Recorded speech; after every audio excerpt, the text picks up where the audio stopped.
Hello, everyone. Welcome to FMATalk Chronicles. How you doing today, Mr. Tye? Hey there, how you doing? I'm doing fine. I had all sorts of issues today with the system. I had a monitor go down. I'm trying some acoustic stuff here, and I don't think I've got the right thing going on here. I'm going to just switch my speaker over here. Hold on one second. Let's see. We got Rich just showed up. Hey, Rich, how you doing? There we go. Hopefully that'll change things. Let me see here. So we have Jeremy. There's Rich. Yep, as you said, and there is Jeremy. Okay, so man, this is loud. Can you hear me? I can hear you. Okay. So, boom, hey, there we go. Nice. And Mr. Spencer, Scott Spencer, Kentucky. Yeah, we know who that is. Okay. So, we have a guest tonight. So I'm really excited about that. I'm working on some issues with my system while I'm talking, so hopefully it sounds okay. We've had some comments on our shows, and first and foremost, we're not trying to insult anybody. We offer a bunch of information. It's our opinion based on the information that we have. And we've invited people who disagree with us, have a different viewpoint, to give them an opportunity to address the community. And they have declined, which is, that's cool. That's cool. Hey there. So, what I'm going to do is I'm going to address, before we bring our guest on, even though the show's been PG time myself, I've been singled out, so I will respond accordingly. So, because that's what I do. So I'm going to share something because someone made a comment publicly, so I am going to respond to it publicly. So, first of all, okay, if you guys can see this, I'm going to go. This is from Dan Anderson. So I'm going to read it on another monitor here. It goes, so there's been a recent spate of YouTube commentaries by a senior student of modern Arnis, that's me, regarding the categorization of the art. One of them is basically that modern Arnis is what Remy was doing up until the day he died. 100% agree with that. And that's what I said. That is fine. What it implied, if you weren't with him up until the time he died, you were essentially out of date. I agree with that once again. I don't see how that's what I wasn't saying. Another is the designation. If you trained in this era or that era, you're again implicating that you were being out of date. I agree with that one more time. Okay. So there's another thing here. He goes, a most recent one, whether you are training a derivative of modern Arnis is in actual modern Arnis, my terms, not his. The statement implies that if you began training with someone other than Remy himself, which, by the way, the particular speaker himself, again, with an instructor began with another instructor rather than Remy, you were a derivative form of the art. Okay, so that's what Dan wrote. That is not what I said. And PG Tye was there when we talked about it. So first of all, I feel very comfortable with everything that I said. What you said there at the beginning. Modern Arnis is a living, breathing art that was not finished. Remy died before finishing it. What do you think about that, Tye? If he had kept on living, it would have kept evolving further. So I think it's pretty obvious that it wasn't done. Yeah. And if you trained in the 80s and you didn't train in the 90s, you'd be missing material. And you trained in a certain era, just like the Filipinos trained in the 70s. They have a different era of material. Professor left the Philippines, so they come from a different. I mean, Rodel de Guck is a great example of a derivative, and he's up in front about it. He goes, "Hey, I built it off of what Remy taught me, but I put my own 2 cents in it, and it's not necessarily innovation; it's an evolution that went in a different direction that Professor took the art while he was alive." Everyone we talked about, we said you should train with all these people. I'm pretty sure that's what we said when we talked about this. But now the statement about I never said studying with any student of Remy's instead of Remy himself made you a derivative. Because I gave three people besides myself. I talked about, and obviously people like yourself. I left out the members of my organization. I'm talking specifically about leaders. So we talked about Gabrielle Roloff, Kenny Smith, Chuck Goss, and Bruce Chu, all of which were students of Remy. And I was saying that they put them in the category with us as a, modern Arnis, quote unquote, proper or whatever. What I said was certain students were teaching derivatives, and if you studied with them, it may not be modern Arnis proper. So, and he's right. Dan is 100% correct. I started with a gentleman named John Bryant, ran the Filipino Karate Academy. I've said that for years. Did about a year and a half with him. And then after I left the school, Remy recruited me personally. And the next 15 years was with Remy the rest of the time. So it didn't matter. Whatever I learned that 1 year, if it was a derivative, which it wasn't, Remy would have fixed. What are your thoughts on my comment here? Well, I think, if you move from one teacher to another one in the same style, after some amount of time, you are now that new teacher's person. And particularly if you've only been a short time with one teacher and you move to another one or further up, I think it's pretty obvious that you're at some point already 100% switched over. So say you were in with teacher X for, say, 1 unit of time, and then you go with teacher Y further up the scale for 10 units of time. Whose material do you think you've internalized the most? Probably teacher Y's, right? There you go. We're contemplating doing we're talking about possibly doing a follow-up to the derivative thing because I think people took us out of context. But here's the thing with our show, and I'm going to say at the beginning of the show, I'm going to say this at the end of the show, and Ty's going to do the same as well throughout. We are just giving information, our opinion. Everyone needs to listen to what we're saying and then do their own due diligence. There's a bunch of reasons why we're doing this show.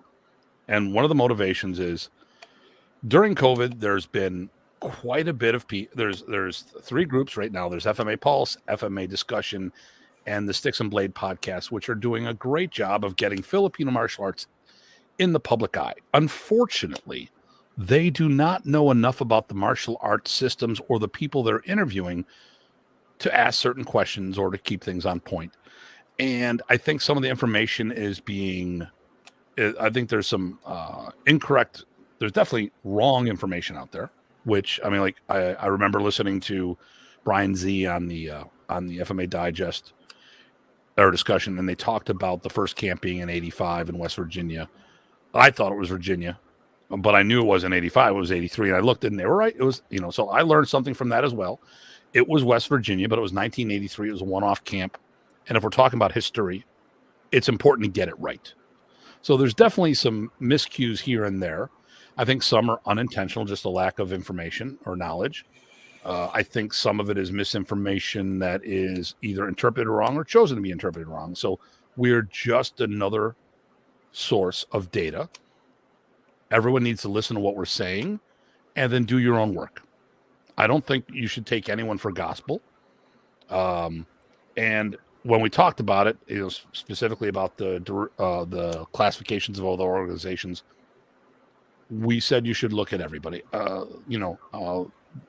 There are a lot of people in that groups that are top-notch martial artists that you should, and any of these guys, if any of the people on the list are near you and you haven't seen them, you should see them. You make your own judgment.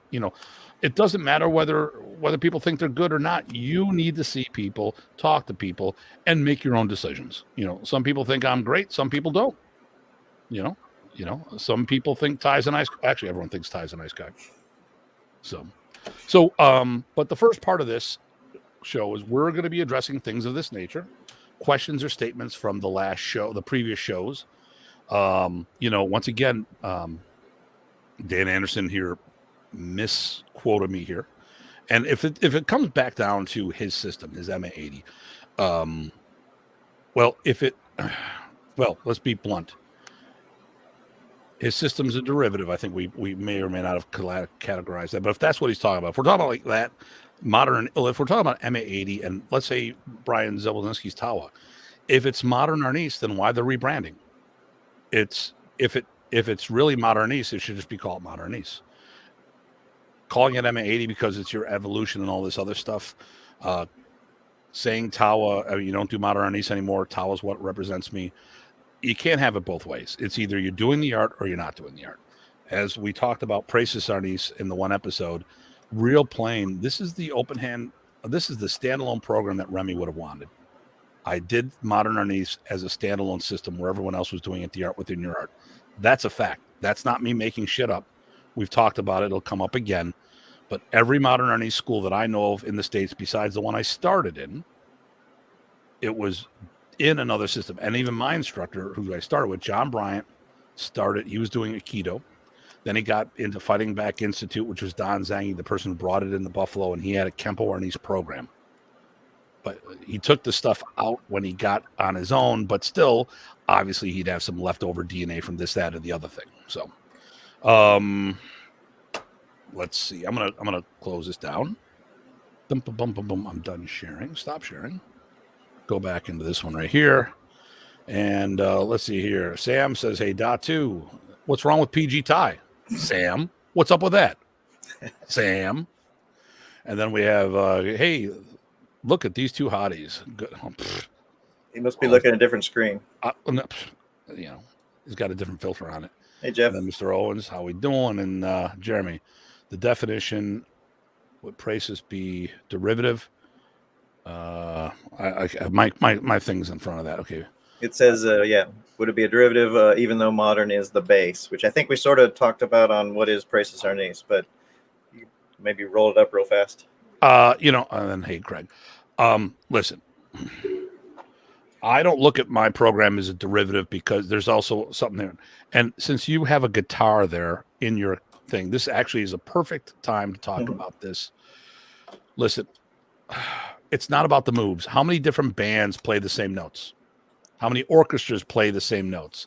You can have Bruno Mars, you can have Metallica, you can have Neil Diamond. They all use the same notes, but their styles of music are different. And modern Arnis is like music. It's a vibe. It's a feel.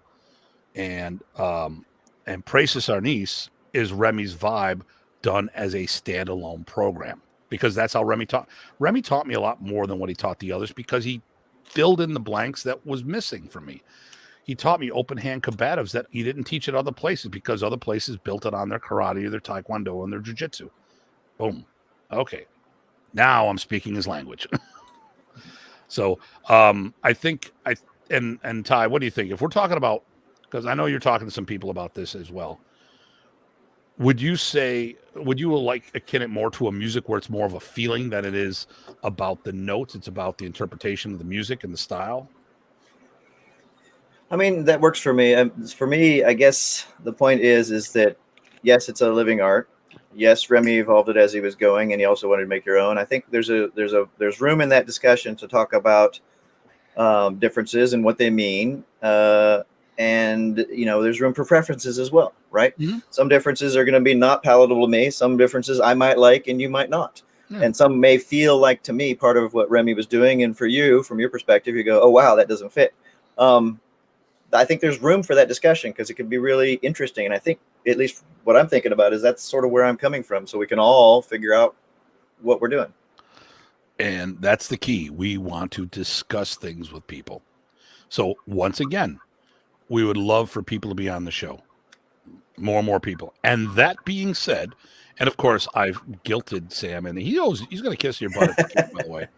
And then Jeremy understands. Of course he does. He's a smart guy most of the time. Except he's training with PG Craig, so I don't know how smart that is. No. He just got hit upside the head. All right. So I'm going to move this banner here because, unfortunately, we're set up for 2 guests, not 3. Actually, no, I don't have to move that at all. I'll keep it right there. So that today, we have this is our first official guest. All the way from New Bedford, Massachusetts. The one and only Kenpo Joe. Kenpo Joe, how you doing, sir? Hey, sir. Doing good. Can you see me? Because I can. all right, good. I'm moving. I'm grooving. Okay. Can you hear me? Okay. Yeah. Yes, Okay. sir. So I'm going to answer this real quick. Yes, we have invited Dan and Dieter, and both have turned us down, unless something changed that I didn't know of. So, but we want everybody on the show. We'd love to have Dan, Brian, and all these others. But we have Kenpo Joe, so this is done. The conversation's over. So Joe is known for Parker's Kenpo, or all sites of Kenpo, I should say. Ergo the name Kenpo Joe. But Joe has got a unique story here. And I just found this out the other day, and Rich Parsons says, hello, Joe. Oh, cool. So what he has the unique distinction, hopefully I'm getting this right, and I just found this out the other day, or you know, and with me within the last month or two. That's a day, in martial art time. So that Joe Rebelo produced a modern Arnis black belt without being one himself. Joe, is that true? True. Awesome. 2 black belts.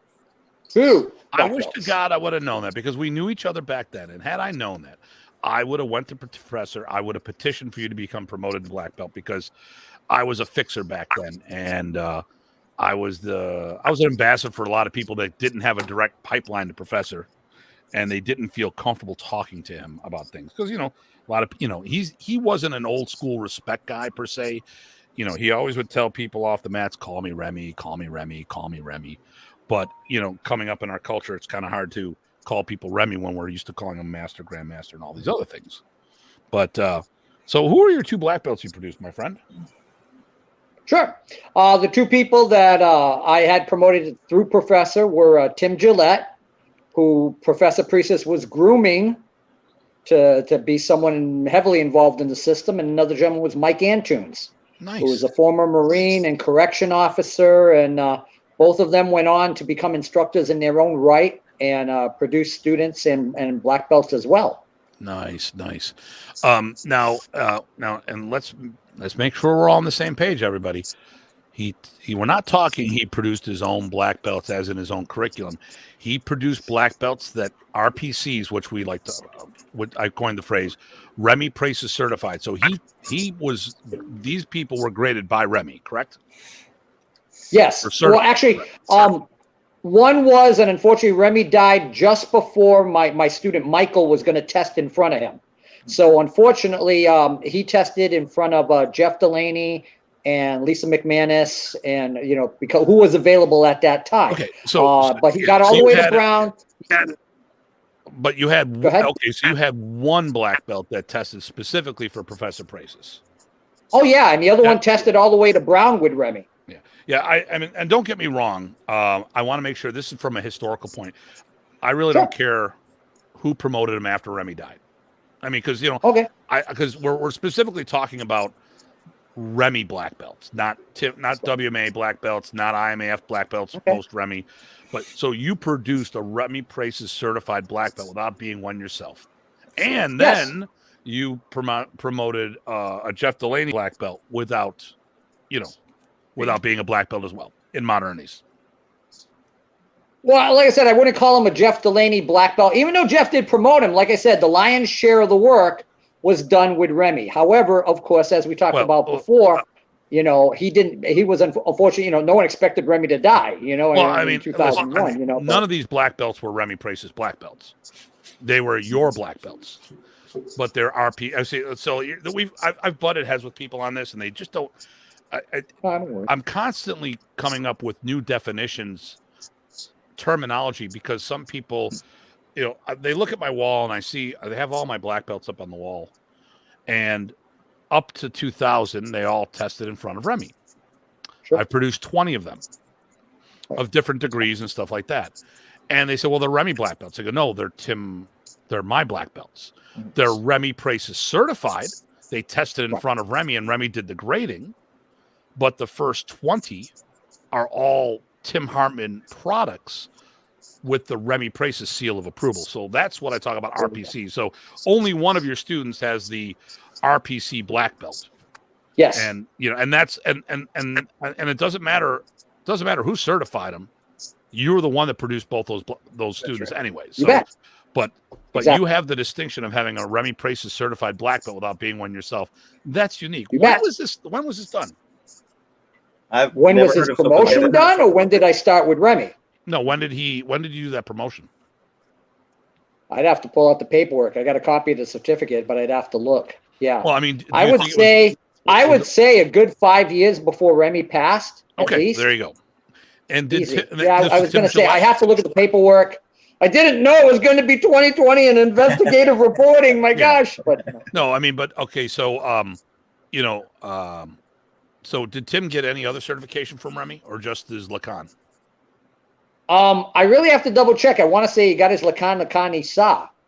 So I want to say he got the initial Lacan and then Lacan Sa. So one of the projects I'm working on is the Global Modern GMAP, the Global Modernities Project, where I'm trying to track down our family tree. And it's all about RPC black belt. So of your students, only Tim would qualify for that. I'm not completely sure if I want to say Michael didn't get his black belt before Remy died. I might be mistaken. I have both of their certificates here. They made a point of actively giving me copies of their certificates, I guess, as well as their testing sheets. I would say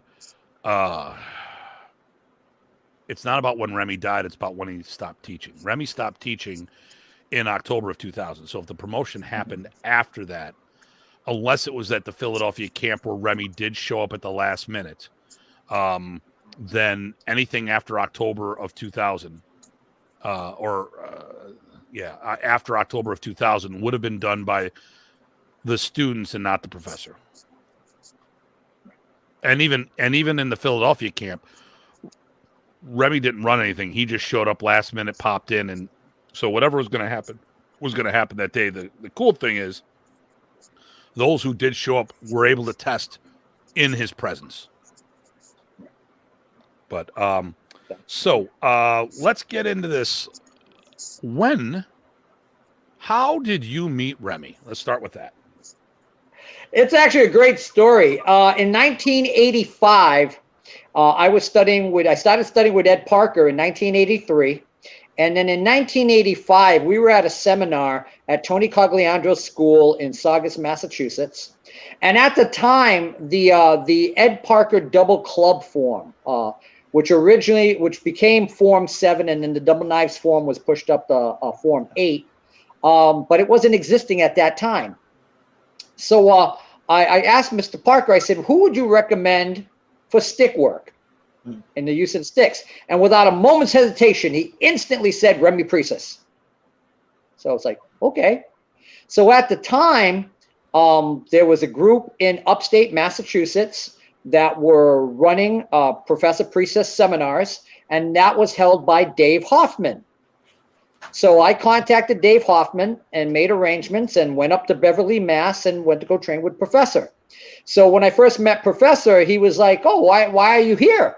And I said, Ed Parker sent me. He went, Ed Parker is my friend. I demonstrated at the internationals. And he was like, he's a good friend of mine.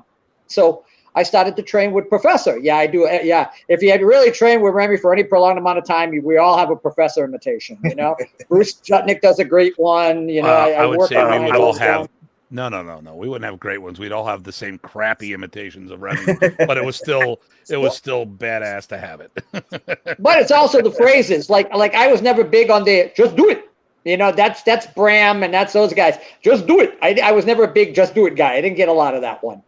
But so I started to train with Professor. And what I did is I immediately got all 6 of the videotapes. And for those of you who do not know me, I have a 162 IQ and a photographic, and I was recently told a photo-eidentic memory. It's real funny, and they have a new book out called the Martial Arts Extraordinaire Biography Book, 50 Years of Martial Arts Excellence. Well, the term photo-eidentic is not a common term. It was a person that had done the testing with me and whatnot, and that's the term he used to describe the way my memory works. Well, when I sent that into the book, that word wasn't common, so the spell check put photogenic. So I've got a memory as pretty as a picture. But So what's your IQ? You said 165? 162, sir. Well, And that was way back when I was in high school. I guess it's rough to have one that low, but you can keep it. Yeah, okay. Thanks a lot. I appreciate it. Mence isn't throwing stuff at me, so I'm happy. But anyway, the photo eidetic aspect became of cross-referencing material. So I got the videotapes from Professor, the original 1985 ones with, of course, Lee Lowry and Jim and Judy Clapp and other individuals who I My can't instructor, remember. John Bryan. Yeah, he's in that. That's true. Yeah. So I didn't just watch them. I memorized them. And I would document them and write everything down and go through things and just internalize them. Just know them like I knew my own name. And so I was working with Professor. And the only thing I wasn't going to, when I first learned about the Filipino martial arts, you see stuff like Dan and Asanto that there are no ranks in the Filipino martial arts. So I kind of took that to heart. So I really wasn't rank happy. I was just material happy. I wanted to learn the material. And but what would happen is that my students would go over everything. And of course, I would confirm it because I could show Professor on video actually performing the material. So they would learn the material as per listed on the videos and also the material that I learned from Professor directly. So when they went to the training camp, they'd go to the first training camp up in Greenfield with Richard Roy and Dave Hoffman and those guys. And back then, Lauren Therian was another person. Robert Quinn was another person who was there. Those were all the people that I knew and worked with and was familiar with. But they would go in there and they went for the first camp and they're like, holy crap, you've got all the way to brown belt. I mean, you've got all the material to brown. Unfortunately, because it's your first camp, the highest we can promote you is high green. But you've literally got just about all the material to black. Who's teaching you? Joe Rebelo. And they knew me because I would go to the seminars with Professor. But they were like, okay, so, Tim would go to the camps and then they would take any new material that I hadn't learned and they would come back and I wouldn't just learn it, I'd record it. So everything they went over, we made a point of actively recording. I'd write it all down and go over it and practice it.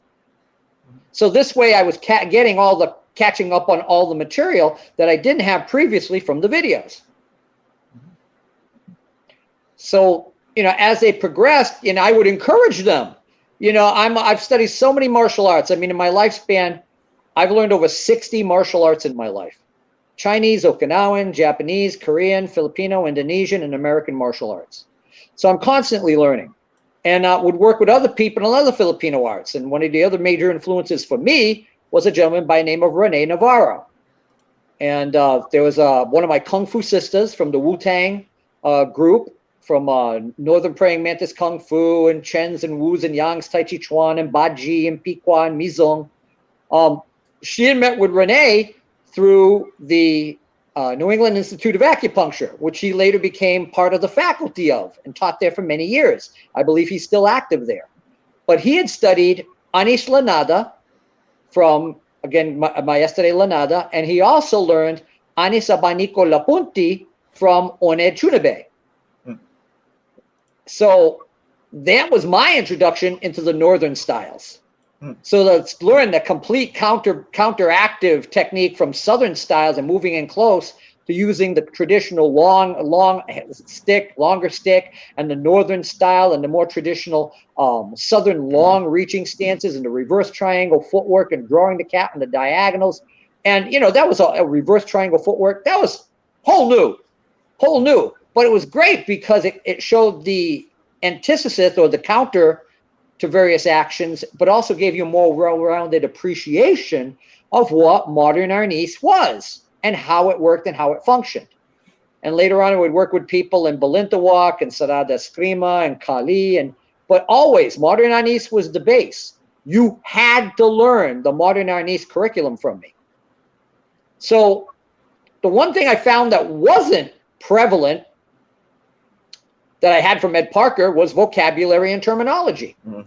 They could do it. Yeah, but it was definitely missing. They couldn't explain it. But guess what? Ed Parker's terminology is universal. It's not something that's only for American Kenpo. No, it's for all martial arts. And if you understand it that way, and I would use the vocabulary and terminology to be able to do that. And hey, Nathan, we always want to give a shout out to the people who are chiming in. So thanks for tuning in tonight. Here and actually, I've got a Kenpo guy as a student. We're actually doing private today, and we have to understand that the terminology that Mr. Parker used, and I actually adopted a lot of what I'm doing. A lot of things are similar, but it's not the same. We got to understand, it's the same. Like I know, I was trying to explain to one of my guys. I use everything's an extra plus. That we know that is Kenpo, but it's about the triangular footwork. So one of my guys, it's universal movement. I go, yeah, it is, but it isn't. Yes, you have the universal pattern, and Mr. Parker was the one that defined it and all that other stuff. And you could use that to describe our movement, but we don't use the universal pattern. You're applying something from something else, which is not a bad thing. Just like when we do some of our traps, we'll do a 2 count where you parry with one hand and punch with the other. Like you do the normal slap, grab, hit. Well, you can also do slap and hit. Now, some say, you're doing, I can't even think of it. What are the 2 big chaps? Bong Sao and Lap Sao. Bong Sao, Lap Well, Sao. in Wing Chun, you've got Bong Sao, Tang Sao, Pak Sao, Lap Sao. Pak Sao. So you say, look, you're doing Pak Sao, Lap Sao. It's like, no, we're doing this trap. What's the same thing? No, it's not. Bong Sao or Pak Sao, Lap Sao are Chinese martial arts. Now, a lot of systems have similar movements. But it's just, when people start cross-training, a lot of times, this is this. I go, no, that's how you guys define it. So, I mean, when I teach people block, check, counter, if I'm around the Kenpo guys, they just say, hey, you're just doing delayed sword. But block, check, counter is not delayed sword. It's just, you get rid of the kick, block, check, block, kick, chop. Okay, block, grab, chop, block, grab, stick. It's the same thing, but it's not the same thing. So, as long as people understand that we are doing that, other systems have things that are in common, but there's still a slight difference. I used to have a guy that would Kenpo size everything, and you're breaking the rules of movement. And then you should always do this and this together. And then I explained one movement when he tried to call me on a Balintwalk move. And I'm like, I understand what you're saying, but we do it this way because of this. And that was the last time he asked me a question because I blew his whole comment out of the water. It's like, listen, you can apply rules from other systems to most of the stuff, but when you're dealing with weapons, some of the rules don't apply. They're a different set of rules. Right. And, it is what it is. So let me ask you this. So New Bedford, how many people were in that? What was the closest modern Arnis group to your area besides you? Wow. I know the Mike back to either Rhode Island with Lorne Therian or Boston. And actually, see, way back when dinosaurs roamed the earth and the magma hadn't cooled, the only FMA school in all of Massachusetts was George Brewster with Peter Friedman for the Boston Arnis Club. That was it. There was nobody else. There was no modern Arnis. There wasn't, diddly squat. And if there was, they were very small groups that kept to themselves and didn't commercially advertise. We will go. That would be a phenomenal topic in the future. But at a minimal detour, we got to keep this on point. Yeah. Where was Brewster? What's his system? I mean, where did he get his training? I want to say Anis Lanada. I want to say, Peter Friedman would be the one to be able to answer all those questions, from he's out in New Hampshire right now. Matter of fact, you know him from the Martial Arts Symposium. I know. You bet. Right now the FMATalk Martial Chronicles. I mean, this is the extension of the discussion group we used to have. So right now we're doing a series on modern Arnis. We're going to address Kombatan. We're going to address Balintwalk. I'm going to do some Dosei Powers systems that either I do or I have some form of familiarity with the system that I can invite. I said, to get the best out of people, on this information and interviews, you really need to know what you're talking about. And, you know, when I was saying this earlier, there's a lot of people that are asking questions to people that they know nothing about. It's kind of hard to get that intel or what's the right question, you know. And a lot of, okay, we know the basic. Hey, when you start, who taught you? How do you, bullshit. We need to get like what stories you got? What do you got here, there, the other thing? Like, so like Massachusetts, who do you think brought, because this is about Massachusetts modern Arnis just as much as about Kenpo Joe. Who do you know that brought it into Mass? I want to say Dave Hoffman. That's the person who immediately comes to mind.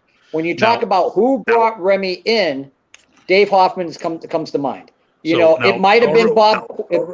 It might have been Bob Quinn. It might have been Lauren Therian. But from all the information that I know, you know, it looks like Dave Hoffman. So for those who don't know, Dave Hoffman has passed away a few years back. What?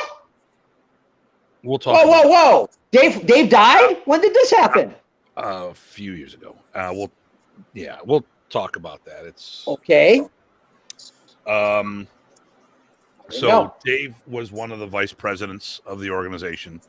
He did, you know, he was active, you know. He hit on again, off again, because life took him in different directions. He lived in England for a while doing this, but he's no longer with us. He's one of the Datus.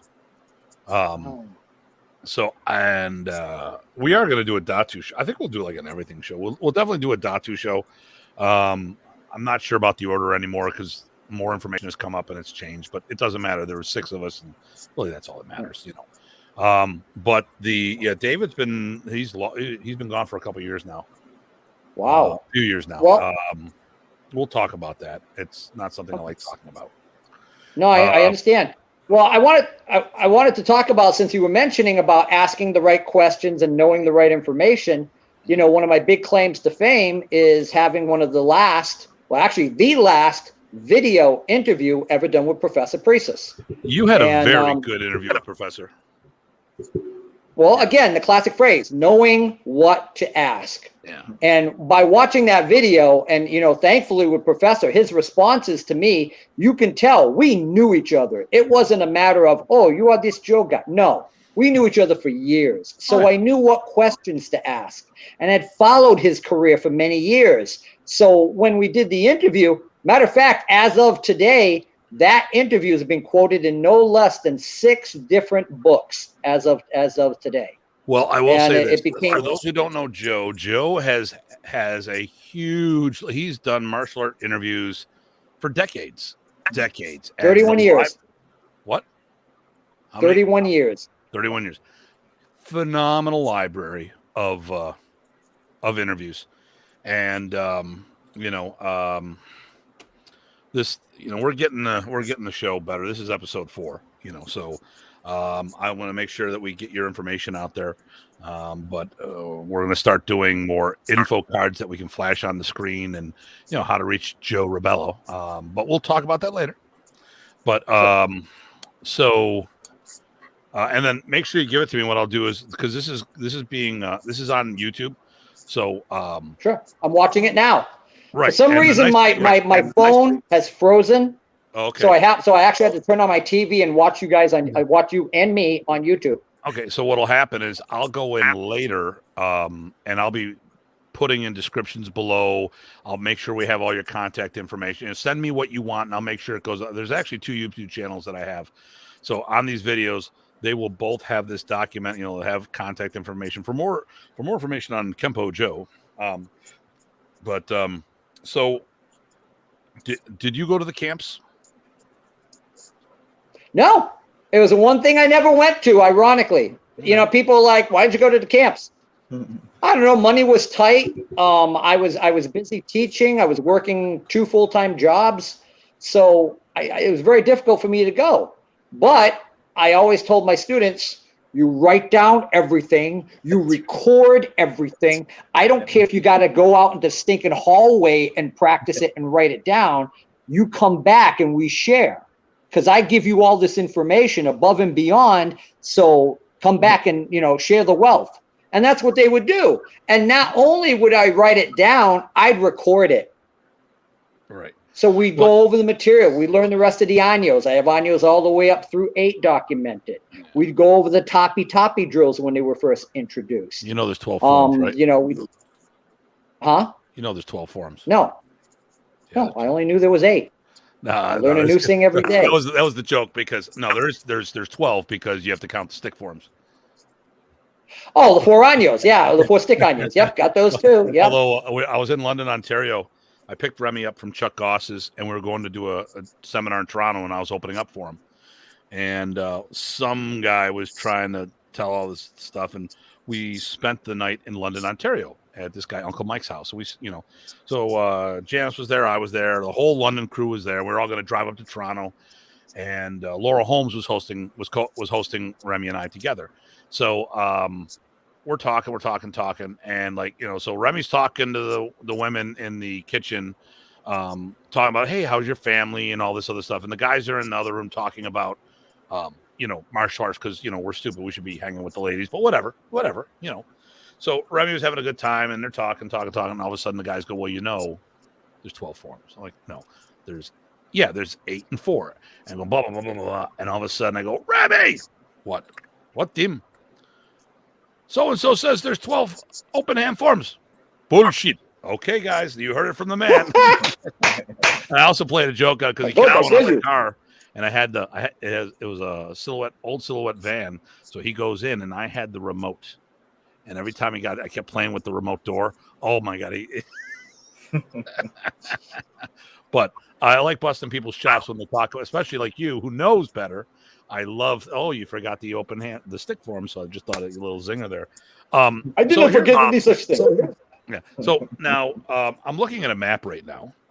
So, so I'm looking. You are south of Boston, or yes, I'm at the gateway to Cape Cod. This is how I describe it. Massachusetts, Cape Cod is like somebody curling their bicep. I'm in the armpit.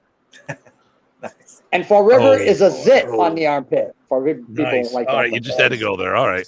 So, did you go to? Okay, so Springfield, Massachusetts is where the camps were hosted by. Not Springfield, but Greenfield. Great. No, that's right, because that was the women's college. Springfield is where Richard Roy his school was, if I'm not mistaken. Right. Or a suburb of that. And so I've been to his school for a seminar. I've been to the camp. I've been to 2 of the camps he did. Did you ever go to the Connecticut events? Yes. Yep. That was I was going to say that was Bobby Quinn. Really? Okay. Oh, you know what? Now Bobby Quinn was a student of Sifu Lee Lowry, right? Yep. That's what. Okay, there we go. He passed away. You know that, right?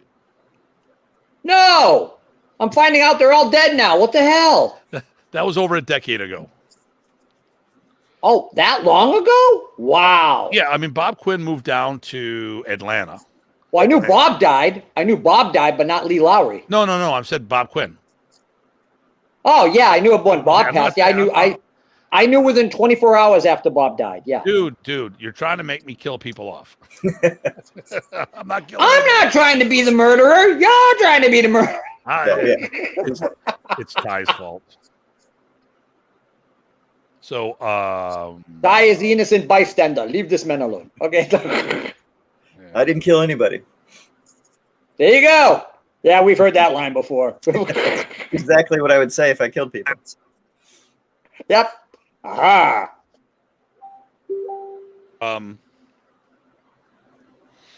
Okay, so Bob Quinn. Now, did he have a separate place from Lee Lowry's, or was he in Lee Lowry's, or? No, as far as I knew, he had a separate studio. Okay. Yeah, matter of fact, you can find some footage of Bob Quinn at his studio if you look on YouTube. He was very prolific about documenting a lot of his material out on YouTube and social media. Even AOL back in the day, he would post videos on the AOL FMA message board. Oh my God. Yeah, it's so sad. AOL just took all that stuff and gone. So sad. Volumes of knowledge and information just gone the way of the dodo bird. It's so sad. Tragic. So I was going to ask, and I know this is more of a standard one, but actually, because you have a lot of stories, I'm wondering if there's a particular story we haven't asked about that you'd love to share, especially, having talked to Remy along the lines of somebody who's just hungry for the material. You bet. And I've talked to Tim about this story. And, again, we're so familiar with Professor doing just stick art and stick and blade, sword and dagger. So I'm at one of the seminars, and I happen to bring a pair of sai. Yep. Iron rulers. And I talk to Professor, and I say, Professor, so I've heard that in your training with your brother that you had learned Okinawan weaponry and you have a black belt in Kobudo. And he goes, yes, that's true. I said, you ever do work with the sai? And he goes, oh, certainly. And he proceeds to go over Año Isa, Delawa, and Tatlo. He does them contracted, he does them extended, and then does them alternating. And I think this is the coolest thing since sliced bread. So I go back immediately after and I write this sucker down. So when I was working with Mike Antunes and he wanted to compete in tournaments, I taught him the forms that I had learned from Professor. And it was funny because at the time, Mike had this white uniform and he had gold, like the gold Greek column, 3/4 square trim all the way down. So Professor sees this outfit and he goes, my God, Michael, I know what to call you. We will call you the genie. You look like a genie with the because Michael was a big, burly correction officer who basically, he looked like one of those big husky bodyguards you would see in the eunuchs that were in the castle and whatnot. Looked just like it. And, but he actually competed with those forms and won and placed in tournaments with them. But nice. I didn't want to lose it. It was something, how often you ever saw a professor not use the conventional double stick work or spedi dagger? You didn't. I think he was always looking at that stuff. He was always looking at that stuff. Oh, yeah. I mean, since we did Kung Fu, he actually had us do the stick forms with staff, the way we do it as a staff person. He said, hey, keep doing that after we showed it to him. So he was hungry even while he, forever and ever, basically. Oh, he never. Well, a perfect example of that is Pacific Connection. If you watch the film Pacific Connection, there's a young boy doing double nunchaku work that he learned from Remy. So the tabak toyok used to be in the system. But, he was like, there's so much. So he just focused upon what he liked. And again, it was the popularity of the Bruce Lee era and Bruce Lee during the 70s. But they did the tabak toyok work. And that was another thing that he had gone over at one point. But simply stated, you had to ask him. Yes. And if you didn't ask him. Yep. Actually, you had to watch him because you never knew. I remember the one time we were in Buffalo and Remy's using Mizunuke, and I was talking to Jeff Leader, which is Dr. Leader's my first black belt I produced, and Remy does a trap, and he hits me with 3 kicks. Well, I don't see it because I'm being kicked, but he's like, Tim, you don't understand. He did like sport karate side kicks. He hit you in the knee, he hit you in the rib, and he shoved it in your armpit, and it looked like a world-class kata practitioner. Yep. And like, damn. And now I know he did karate, but he also was the one that gave me my first lesson on Sikaran. Right. And when I did when I officially got into a Sikaran school, everything he taught me was the first thing they taught me when I got in there. So, I mean, he had so much versatility. I just, I think there's things he did for personal growth. And then other things is like, what do I want my system to be? And that evolved. That always changed. Well, what may have been here today may not have been tomorrow, but but that doesn't mean just because he didn't do something it was gone per se. But I got to see the evolution of like the number 5 defense. It was block check counter with a punyo strike. Then it was blackjack counter with a forearm strike, and then it became the belly strip where he did it subtly, so you didn't have to have size, so people of all sizes could do it.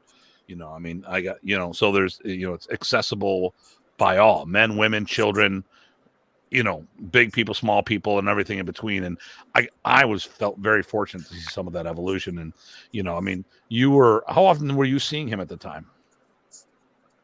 Like yearly? Whenever he came, every year, sometimes 2-3 times a year. If we was running more than one seminar, I tried to make more than one.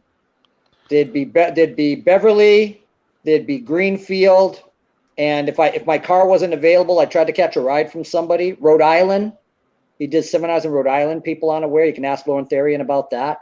Matter of fact, I was watching YouTube one day, and I'm watching a Wally J seminar that I had on video, and lo and behold, who do my wondering eyes do appear? A young Lauren Therian working with Tim Hartman. So I call him up. I go, "Hey Tim, you're on video working with Wally J." It's like, what? Yeah, it's a camp, and you're on it. It's like, you're kidding me, and you didn't even know it existed, right? Yeah, so and if you get a chance, if that's on YouTube and you know where that is, please send that to me, because the problem with all this stuff is I'm always doing stuff. I don't have pictures of me. I don't have video footage of me. Everyone else does. Right.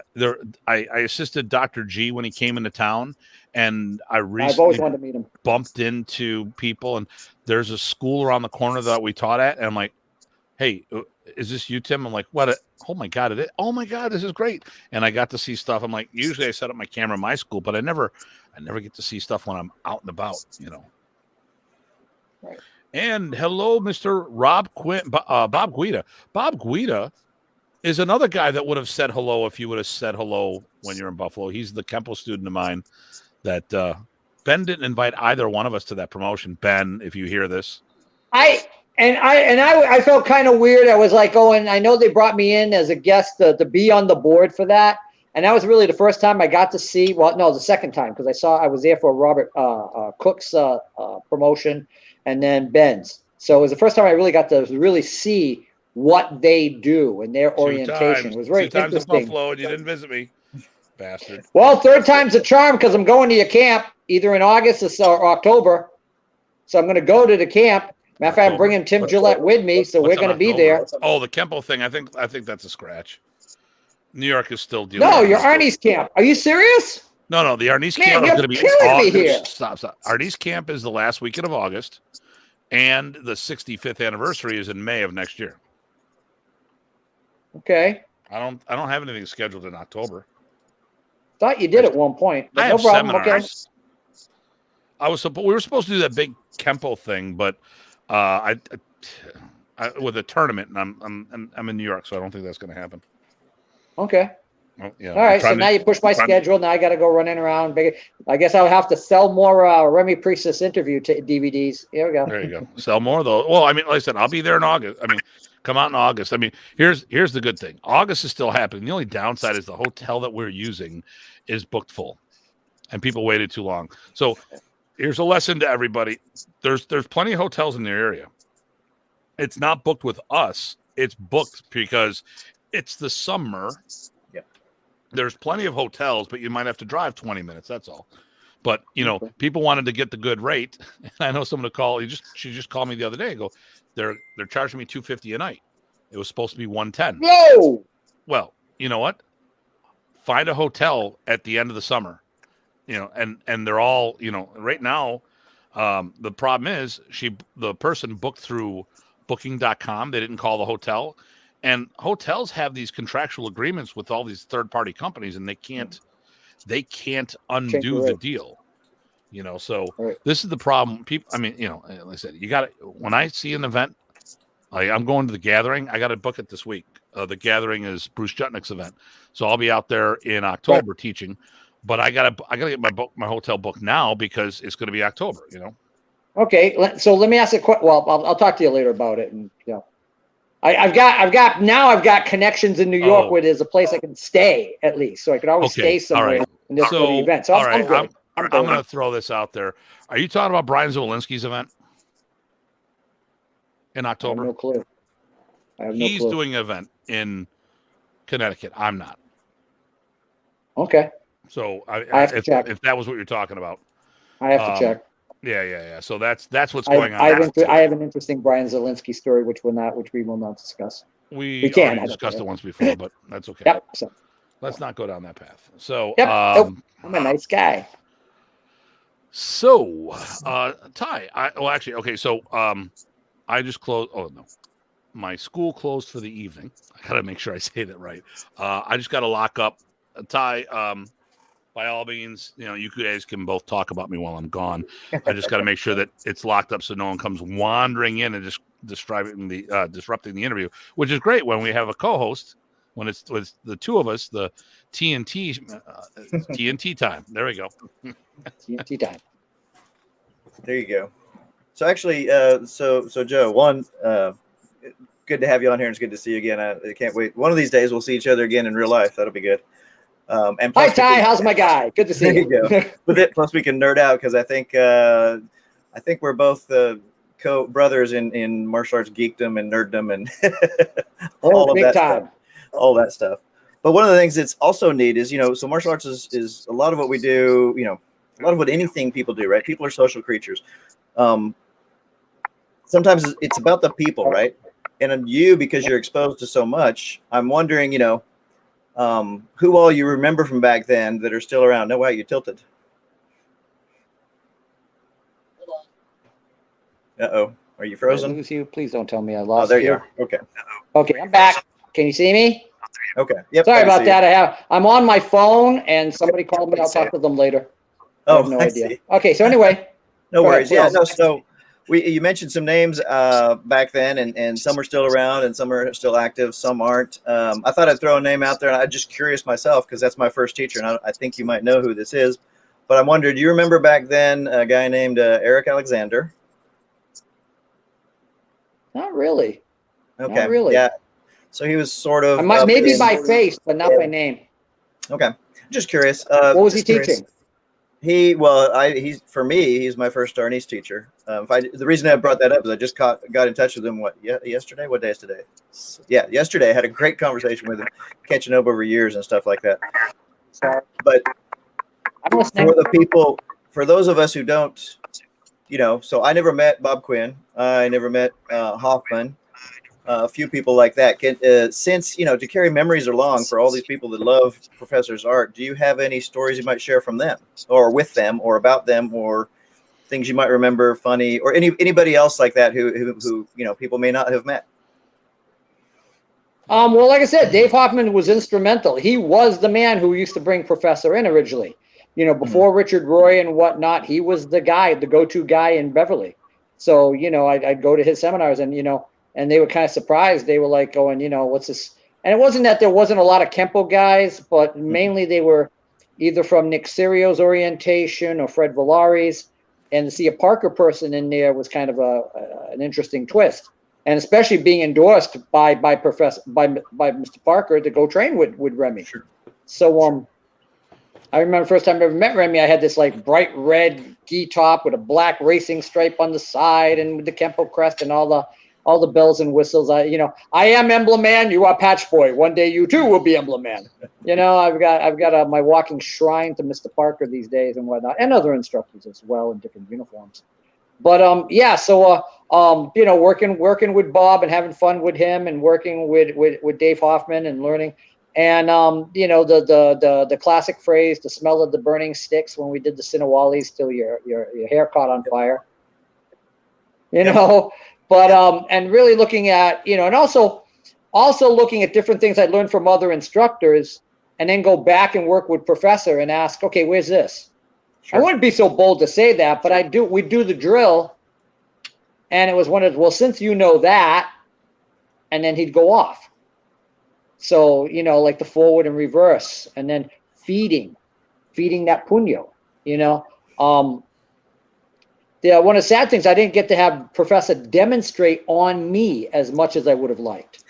Like Mr. Parker, he beat the daylights out of me all the time, Right. Also many of my instructors, to feel is to believe, as we say. Absolutely. So, Hey, Joe, do you know Mark Champagne? Oh, very well. I've known Mark since he started training with. You're saying hello. Fly Griffin. Oh, cool. He's Yeah, saying Mark's hello. Mark's on Then, the executive board for the American Kenpo International with Tony Cogliandro.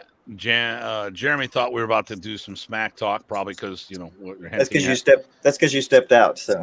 Oh no, I just and then I'm getting dizzy. I don't know why, Rob. Are you drinking again, Rob? Is that what? No, Joe had to adjust his phone. It was twisting it around. Oh, okay. I missed that. So Yep. I got a couple of phone calls in the middle of this. Sorry about that. Did I miss anything major? Not really. All right. No, just talking about some of the guys from New England. Okay. So one other question, Joe. While Tim gets his bearings here again, and he's probably ready, but that's okay. I'm going to step all over him. Bastard. So one of the things. So since you have studied a lot of arts, I'm wondering if there's something you'd like to say about, something you find the most unique or the most interesting, or what somebody who has studied other arts might feel, what they could really benefit from Modernese. Because I think you love Modernese. We love Modernese, obviously. And so I'm wondering, if you could say from your perspective, what really touched you. Well, I mean, first of all, eventually, did I deviate on my own path? Yeah, we have a system called AFEX, American Filipino Arnis Eskrima Kali Training System, because I wanted to diversify. But you can't get there without modern Arnis. You need that as your foundation and have it comprehensively so you can expand. One can, I always quote the Tao Te Ching. One can only see beauty as beauty only because there's ugliness. High and low rest upon one another. Long and short contrast one another. That's why I enjoyed doing the Northern styles and teaching my students that, so they can see the difference. So they can see when something's, suddenly I'm Monty Python of the martial arts, and now for something completely different. There you go. I want people to appreciate, and because of that, like we talked about Balinta Walk, I had the honor, the privilege, and the pleasure of working with Grand Maestro Antillo, and that was through the World Combat Arts Federation, and Grandmaster Remy had brought him in, and Lorne Therian had him there as a special guest. So he got to work and see how the foundation of Balinta Walk was so important to modern Arnis. Which GM? Which GM? Antillo. Antillo. Attillo? I'm Spanish, so I use the double L like a Y sound. Oh, okay. So, all right, yeah. Like they do in Spanish. Okay. By the way, Paul Lavallee says, "Glad that you're healthy and recovered, Joe." Absolutely. I'm not recovered yet. It's only been 2 months. I had a major hernia. Robert Guido said he's a lying bastard. Robert Guido says Kenpo rules. What bullpucky. So you just talked about one thing, Joe, is and Tim said the word earlier too, accessible, right? One of the things that Remy was really, and it came out, I think, in both of what you guys said, his material, he was driving to make it accessible for everybody. Always willing to share. And one of the most important things is he put it in the school system. Mm-hmm. So if you didn't have an established curriculum, if you didn't have a proper format that you could show educators, they weren't interested. Yep. People are under the misguided impression that Remy was the first person. He wasn't the first person to offer it into schools, but he was the first person to be accepted offering it in the schools because he had a viable, organized, recognized curriculum that could be taught to teenagers. And the key ingredient that he did in his presentation was to be our national sport. Mm-hmm. And that was the big thing with the Filipinos. That's something that was uniquely right. Yep. I've met people over the years. I've met people doing IT support in the Philippines with like Samsung and whatnot, and mentioning and saying that when they were a kid, they trained with this guy, and it wasn't Remy. They were trained with Remy, and but back then it wasn't as important to them. But it also gave them, and here's an important feature. By learning a national art, he gave them a new sense of national pride. Yep. They had something that was distinctly theirs that they could be proud of. That was theirs. That was one of the main focuses of it. This is what I like about the show. I mean, okay, it's FMATalk's Martial Chronicles, Modern Arnis. And we're not just talking about, with each person we bring on, we're going to have different things they bring up. And you just brought up some stuff that, that more people need to talk about the whole thing. I mean, think about this. Other systems were doing it, or were doing things, but it ended up being modern Arnis that really ended up probably saving Filipino martial arts back in the islands, because No one wanted to do it because it wasn't safe, because they did stick on bone training. Remy modified things. He saw what karate did. He did things. And now he came up with a program, which you said was accessible and viable enough to be taught in school systems, meaning safe enough. And now look For at children. it. I mean, the problem, I mean, the only thing I'm disappointed with in the Philippines is that it's in the school systems as a sport, not as an art.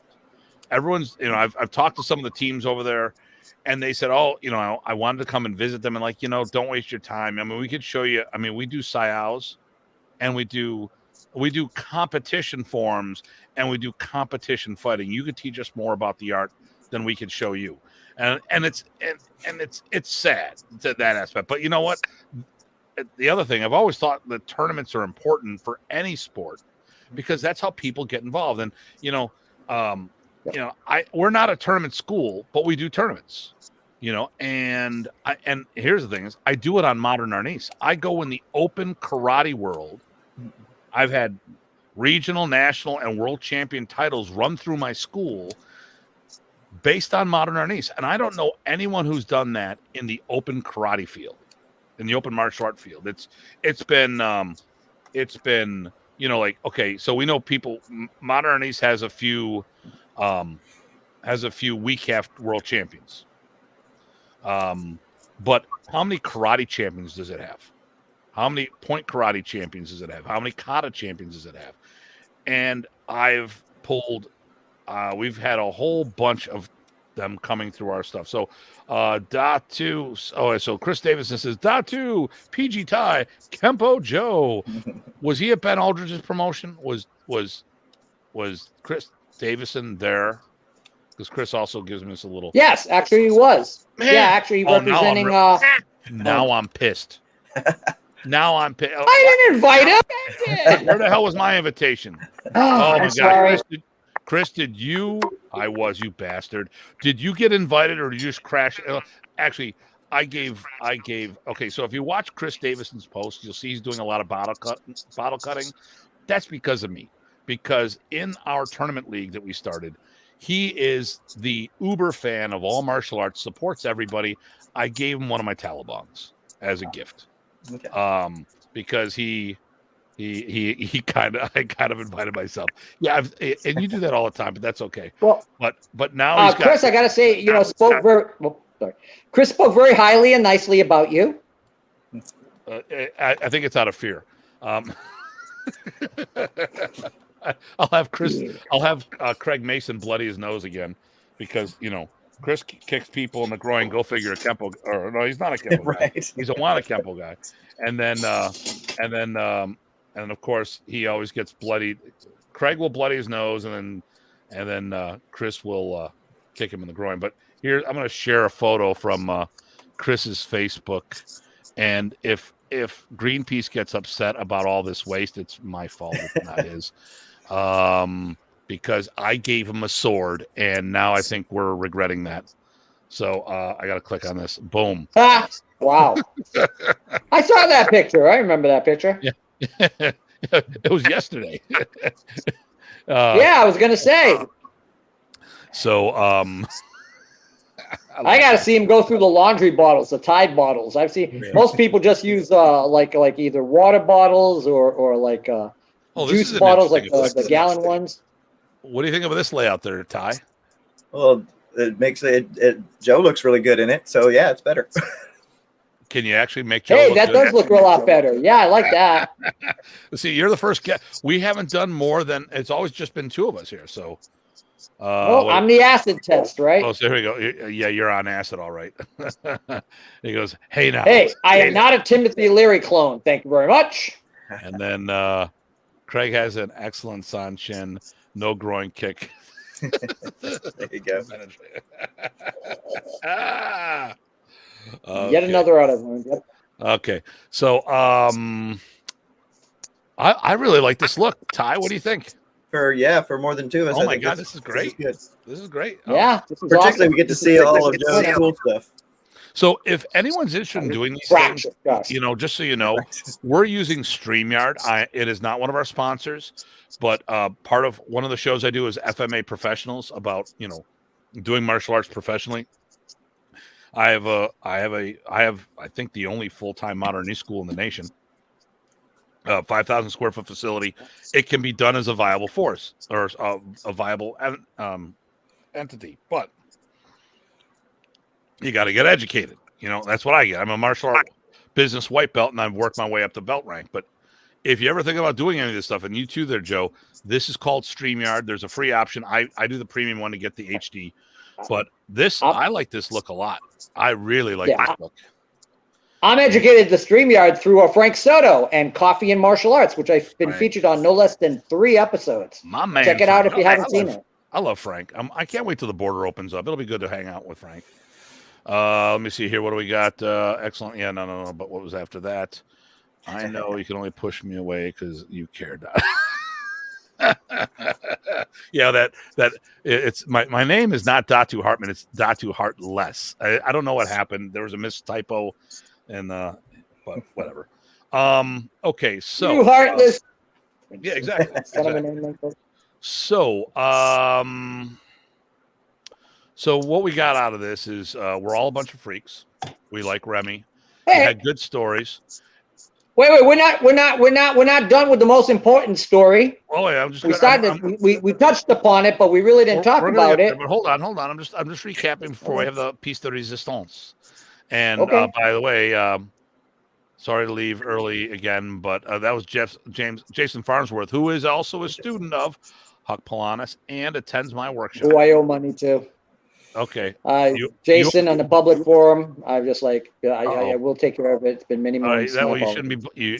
You guys got to stop friggin' gambling in Atlantic City. Listen, Jason. No, it's nothing like that. I have no problem. I know it takes 30 seconds. I was supposed to go to an event. I couldn't make it. He had gotten a hotel room. He ended up paying for the whole thing with himself. So I still owe him cash, and I want to make it good. So Jason, now it's on the internet. So now I have to do it.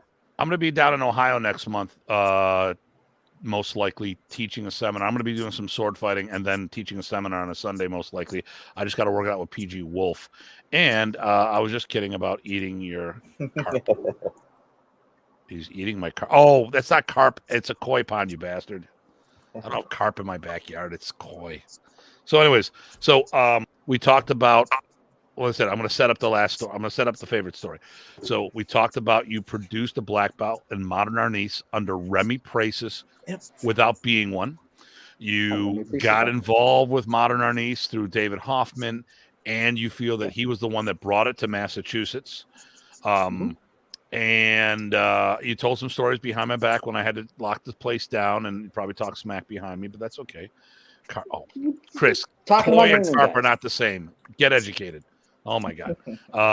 And we talked about modern Arnis instilling national pride, and he had, you can say what you want, but he had a program, which is different that he trained here. Oh my God. Oh my God. Oh my God. There we go. Oh my God. Eric, when are you going to be on the show with us, brother? There you go. That's when are you going to be on the show with us? Eric Alexander. Yeah, Joe. He went from he was in what part of Connecticut was he? I don't even remember. He went to Connecticut, and then he went over to Colorado. Yep. And boom, and it's not the same. Get it straight, Chris. Really? Hey, Eric. So I'm going to cut in on this. I'm in Colorado just about every year these days with Robert Austin's International Black Belt Academies and the International Kenpo Karate Jiu-Jitsu Association. And I'm going to be there in October in Fort Collins and in Greeley. Matter of fact, they just brought in Apollo Lada there recently for a seminar. But yeah, I'd love to meet you. So, it's going to be in October, and get in touch with me, please. And Ty, send me a picture of him, because I'm sure I see the face, I'll know. I mean, there were certain people that they were always there, but I may not have remembered them. Yep. Even with the photographic memory, sometimes it gets overexposed. There you go. Okay, and then Chris once again is giving me lessons on what koi are. So, anyways,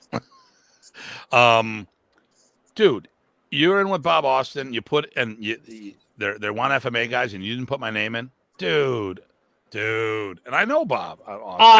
Talk to Craig Bailey. Talk to Chad Bailey. Chad's been helping him out, and he's been one of the main guys. And Chris, I'm going to take my sword back. Okay. All right. So, give us your best story. Give us your best story. We got to talk about the story, and what really has made me known in the FMA community, modern Arnis, and people are calling again, and my girlfriend doesn't realize I'm on a podcast. Anyway, so I was at an event that was being put on by Evan Pentazzi, and it was a combination event that featured Professor Wally J, George Dillman, and Remy Priestess. And unfortunately, Wally J took ill, so Leon J took over. And I had my TV show, Martial Arts Today Television. I started in 1991 with the program. Actually, this year makes 30 years. So actually 30 years. I should have said 31 years earlier. I stand corrected. But anyway, so I talked to Professor and I said, I'd love to do an interview with you. Well, of course, he knew me. And I always try to do an extensive interview. I go back through my magazines and I pull out different articles and put everything together so I can make it somewhat comprehensive. And the biggest thing that's coolest with me is when a person says, how do you know that? Why do you know that? So we started the interview, and it was only going to be like a 10 or 15-minute interview. Well, Professor loves to talk, and I had the right questions to ask. And before you knew it, it was an hour. Oh, and it was you a don't full-blown whatsoever. hour. You don't like talking and at we all. were talking about, you don't. Yeah, I know. I'm such putting a it all on silent, Remy. You're putting it all on Remy's shoulders. That you don't like to talk. It's all Remy. I love to talk. I love to talk. And especially when you got the right questions, you get interesting answers. And we talked about, everything from his dealing with the Marcos area, his early fighting career with Balintawak, and Nickel Stick as well to a small extent. And then talking about the famous attack on the subways in New York and Dean Stockwell working with him which again made the cover of Fighting Stars. That was the first time I had ever heard about Modern Arnis, that in a very early issue of Inside Kung Fu magazine. Question for you, Mr. Walking Encyclopedia. Sure. Dean Stockwell. Yep. Did he start in any other martial art before Remy? I thought he did something prior to that. I believe so. I believe he studied judo. I'll look up the article in Fighting Stars because I know it mentions it in the article with him wearing that wild cowboy hat with the rainbow across it and working double sticks. And he was just doing a class out of his backyard because he wanted. Remy was like, "Look, I want you to teach," and Gene was like, here's a guy who was a big Disney child star, and then this movie came up with Pacific Connection. And if you haven't seen the film, ladies and gentlemen, you should check it out. I mean, it's got everybody from Guy Madison to Dean Stockwell to Alejandro Rey from The Flying Nun, and of course Roland Dante is the star. Nancy Kwan has got a role in the film. It's a very interesting film, and it's got some pretty wild scenes with Alejandro Rey, and boy, it was a wild movie for its time. So here, Dean Stockwell, he's learning European fencing, he's learning Japanese kenjutsu, swordsmanship, and then he's watching the stuff Remy's doing. He goes, "I want to do this stuff. That's cool. Can I do that too?" So he's taking every chance he can get to work with Remy and get the material down. So by the time the film wrapped, Dean was a certified instructor. People didn't realize that. Remy had certified him at that point because he just didn't like it. He loved it. And he took it to heart. And when he got back to California, he started a group out of his backyard and started teaching, got in touch with his actor friends and said, "Hey, you got to try this out. This is a lot of fun." And then, Fighting Stars was basically a magazine that dealt with people who were in the Hollywood media who were martial artists. So that's why Dean's in one of the first issues. Yeah, and I never knew that. I mean, I knew the name Fighting Stars, but I didn't know it was for actors. So that's pretty cool. It was yeah. So he was the first. So Dean Stockwell was the first person to ever demonstrate and make the cover of a major martial arts magazine in America depicting Modern Arnis. Nice. And I'm sure you can find the cover online if you look for it. It's got to be out there. Matter of fact, I think Black Belt Magazine might actually have the entire issue with the article in it available through their site. You can try to find it. Not sure with them because they Century bought them out. Yeah, Century now owns them, right? So who knows? I'm not sure where they are at the moment. Sure. But I mean, so I'm sitting with Professor, and because we know each other, and I've trained with him for a few years, for several years at that point, because that was 2 weeks before Germany when he was diagnosed. So that was like the last video interview ever done. So, and I sat on it for a while. I mean, I aired a portion of it on my TV show, a half hour, but I didn't air the whole episode. So, you know, I was looking at AOL and the martial arts message boards. And so I was like, you know what? Let me offer this. There you go. Yep. Yeah. I actually have a bunch of these. Nice. It's hard to find. There It's you on go. eBay. There's available. Yeah. Yeah. There's oh, look at that. Here we go. And there's a review of Pacific Connection in there as well. There's a demo. I mean, it's a great issue. Yep. That's off of Jackie's blog. The Stick Chick. Yeah, and then that's him doing Redunda with I remember those videos. yeah. There you go. That was pre-Century uniform. That was when they're all wearing those little bed shirts. Yeah, funny you mentioned that. I found an old red Century top that I wanted to sell. I was going to show it here on the show. I think it's a size 3. So anybody who's a size 3 and you want an old memory, I've got one. There we go. Wow, look at that. Awesome. There we go. Cool.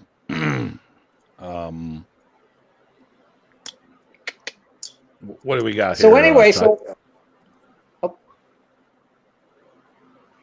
Can I talk? Yeah, go ahead. Okay. So anyway, I decided to offer it on FMA and put it out there. And wouldn't you know, suspect before prospect. First guy, Dieter, how dare you offer this? And how dare you, try to make this available and run on the memory of Remy Priestess and blah, blah, blah. And I don't know Dieter from a hole in the wall. And I'm like, what in the blue hell? I mean, I know who he is as far as that goes, but it's like, have a nice tall glass of shut up. It's not your property. You don't own it. I just wanted to do something nice. I'm figuring maybe I'll offer 10 and be done with it. And so I'm like, okay. And, you need to get in touch with the Priestess family and you need to get there okay and da-da-da-da-da. And I'm going, no member of the Priestess family ever contacted me. Oh, you got to get in touch with their lawyer. Okay, I'll do the right thing. Not a problem. Well, guess who their lawyer was? Dave Hoffman. Right. So David just come back to the United States from Great Britain. So he contacts me and he's going off on legalese. And I'm going, Dave, it's Joe Rebelo. Joe Rebelo from New Bedford. Remember back in '85, I used to come all the time. Oh my God, Joe, it's you? Yeah. Oh, well, and now now it's the Emily Latella moment where it's, that's different. So I said, look, Dave, I'll tell you what. Come down to New Bedford. We'll have some nice Portuguese food. We'll go down to my cable TV studio. I'll burn you a master copy of it. Bring it to the Priestess family. Make 9,043 copies of it. Make some money for the family. I don't care. But for some reason, he just never showed up. And I would have loved to see him and help out the family and do all this stuff. And he just never showed up. So I'm like, okay, not like I didn't offer. So I made some select ones. But then all the first generation guys are private messaging me. So Dane Anderson and Kelly Warden and all these guys are going, hey, so, tell me about this video. Like Kelly Warden. Well, I got the longest running video. I went longest interview with Remy, and I go, video? Wait. It's video? Yeah. Well, how long is it? 10, 15 minutes? It's an hour. You got an hour with Remy? Yeah. And we got a demo with Larry Rocher at the end of it. You got a demo on top of it? I want one. Okay. Same thing, Dan Anderson. How long is this? This is an hour. So they get this stuff, and they're all contacting me. This is great, man. You ask questions. You got stuff I didn't even know about Remy, and I dealt with him for years. This is great stuff, Joe. So they're happy. So then Dan contacts me and says, hey, can I put this in one of my books? I was like, sure. Of course, he spells my name wrong when he put it in there, but that's okay. No, it's not. I'm very anal about my name. But anyway, he corrected it in the recent book, which I really appreciated. And I'll tell you, I mean, I'm sorry about the whole thing with Dan, but that new book is rocking. That new book is awesome. There is stuff about Remy and his history I never knew about, and really very well done. I really enjoyed the book, and I'm just saying that straight out. If you don't have the book, get it. I'm very glad I got mentioned on it. And I'm thinking, okay, he put me in the acknowledgments. I'm okay. But like in the first page about the whole thing, he mentions me again that it's used a lot from my interview. And I'm like, wow, I'm so happy because, if I can help more people find out about Remy and his accomplishments and accolades and his history, I'm a happy camper. I was so blessed, so fortunate, so grateful for him taking the time to work with me and teach my students. And, and like I said, I mean, I mentioned about Tim Gillette. He was grooming Tim. He wanted Tim to be one of his guys, like one of his guys that was going to teach his art throughout the country. You could see it. And, and certain other individuals in the modern Arnis political society were kind of like, he'd show up and they'd go, oh, yeah, just sit down in the corner. Mm. And Remy would show up and go, Tim, what are you doing sitting down? You need to get up and teach. What are you doing there? No, get up and teach. I am teaching you. I want you to share the art. And to watch Tim move, you can see it. I'll say up front, no problem. But yeah, I mean, I'm really glad. I'm glad the stuff's out there. I mean, regardless of source, if you got something out of it, and like my students, if they get something out of the Filipino martial arts, I have a young man right now. He's training. He's an advanced brown belt with me. Been training with me for years, and every class, bip, bip, bip. How do you know it's Remy? Because Remy's doing it. I'm showing you Remy doing it. Right. So there's no doubt in your mind as to whether or not the material comes from Professor Priestess. Why? It's right there on color and vivid Technicolor from 1985 or the 7 and 8 ones or the later black belt videos so they can see. And if I do that, then I did my job. Okay, so we got a couple of people chimed in. So Chris Davison made a comment that Kenpo Joe equals living martial arts Wikipedia. There you go. Coined by Alan Goldberg from Action Martial Arts. And Wikipedia, we have a racist family member watching from Negros Occidental. So as usual, how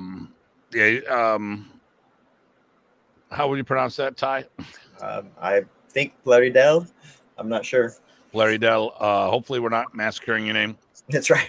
If it's he chimed in last week and gave us a lot of support for the or the other week when we were talking about how the Prices brothers, the evolution of the art and such. So definitely get a chance to watch some of our other episodes.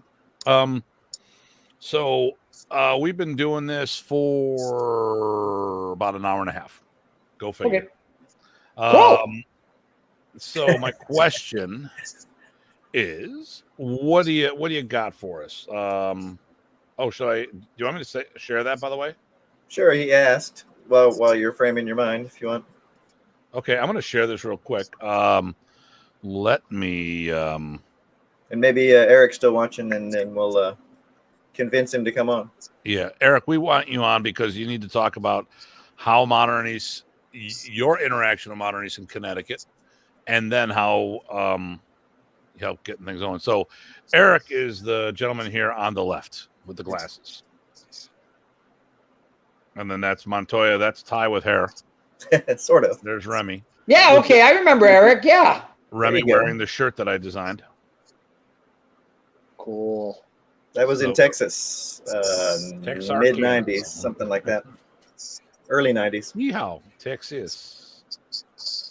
Gosh, you don't put any pictures of me with Remy. Gee, thanks. Ugh. I don't have Well, you asked to see pictures, and now we know you remember him. So there you go. Yeah, definitely. Yeah. Does he remember me? I think so. Yeah. I think everyone remembers you. You're not forgettable. That's right. Well, when I used to, people ask me, "Oh, well, how do I remember you?" I said I used to look like Avery Shriver. Why I thought pubic hair on top of my head was a fashion statement, I'll never know. But Okay, that's what I had. I'm Pracis Senior, guys. Okay, that's awesome. That is really cool. I don't even know what time That's it is. great. Middle of the morning or something. So, yeah. So, let's wrap it up. Let's. We have a tendency of going a little crazy. Our and Jesse Dwyer. Nice. Everyone remembers Jesse Dwyer. There. How you doing, brother? That's right. So, what would you like to say in closing? Yeah, this is your show for now. God bless Remy Priestess. Thank you for every time you took the time to teach me. Thank you for every time you took the time to talk to me. Thank you for giving me the golden opportunity to interview you and talk to you. Thank you to every single modern Arnis practitioner that is studying our mighty art. Absolutely. Just grateful and blessed. And I remember when I found out Professor died online on AOL. And I've only wept like a child only on a very few number of occasions, of course, when Ed Parker died. And I remember I had classes that day and I found out and I literally had to run into the bathroom, lock the door and just weep and just completely, utterly, totally lose my mind and just kept crying and crying. And people are knocking on, "Are you okay?" "No, I'm not." And I got out the door and tears streaming down my face. I'm going, Remy Priestess died. And I remember that pain and I remember that distinct loss. And, I wasn't the big name. I wasn't God's gift to modern Arnis. I was just some guy who loved what he did. Mm-hmm. I wasn't caught up in the ranks. I just wanted to learn the material and I just wanted to pass it along. And I'm just glad I was able to do that. And I hope in some small way by being here with all of you that I shared a little bit of my experiences with him. Absolutely. And he was a great man. And I was blessed to know him and I miss him every day. That's about it. As we all do. So, Amen. Joe, I'm gonna sign out here. Let me you stay online. We're gonna do our sign out, and then we'll talk for a moment or two, and I'll give you some information on what we were talking about earlier. All right, hold on. Okay, so there is another episode of FMA Talk. Don't really have. Okay, what's going on here? FMA Talk's more fun than a barrel of stick wielding Wasanikins. Okay, I'm glad you like that. So late to this. That's okay. It's on YouTube, so you can watch it, the rebroadcast, anytime you want there, Jesse. So I think that was good. I liked them on. I would love to get more people from Massachusetts. I'd love to get Richard Roy on the show. And please, everyone, if you know somebody that you think would be good for the show, by all means, give them a shout out.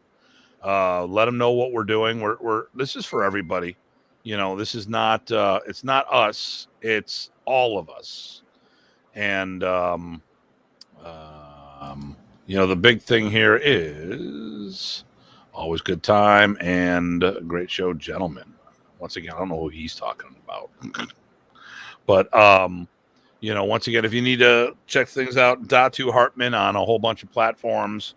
YouTube, Facebook, and Instagram is Ties SF or Ties SKF, Thai SKF. Ties Kung Fu, basically. No apostrophe. What do you got coming up? Anything huge? You're going to be up this way next weekend, right? I'm going to be up. Yeah, I'm going to be crashing the Pakiti Tusha camp that Jack Latour and Coach Danny are running with PG Chad. Actually, you're training in there. I'm probably crashing it. There you go. There you go. Chad wanted me to bring a staff to him and a belt, and Brockport's not far away, so I'll probably stop up. I'm doing my Pontoon seminar next week, so I'll probably just pop on that afterwards, or the Saturday. I really liked having another person on today. I think it was a pleasure, and plus, I can't really top what Joe had to say at the end there. Okay, you all talk so highly of Remy. I wish Absolutely. I had this interest sooner to meet him and learn more. Thanks for sharing. And I'm trying to read this, and my camera's right in front of the screen. Listen, everybody, once again, we offer information. We offer our opinion on things. People may or may not agree with what we say, and that's fine. Everyone has to do their own work.